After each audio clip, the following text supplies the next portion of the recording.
May goal ka ba o puro plano lang, walang galaw? Hindi ka aabot sa pangarap mo kung wala kang daily action. Hindi naman kailangan malaki agad.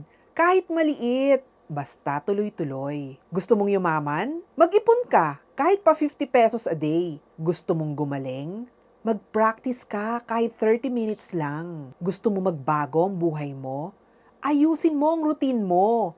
Araw-araw. Kasi tandaan mo, hindi big moves ang nagbabago ng buhay. Daily habits yan. Consistency over motivation. Kahit tamad ka, kahit wala kang gana, gawin mo pa rin. Disiplina, hindi sipag lang. Kasi ang sipag, nawawala pero ang disiplina, dala mo yan araw-araw. One step a day. Hindi mo namamalayan, malayo ka na pala. Oy, real talk lang ha. Kung tinamaan ka, may katotohanan. I-comment mo na dyan ang opinion mo.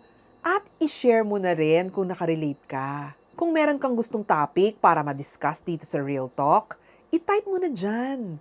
Maraming salamat. This is Ella. See you sa next Real Talk.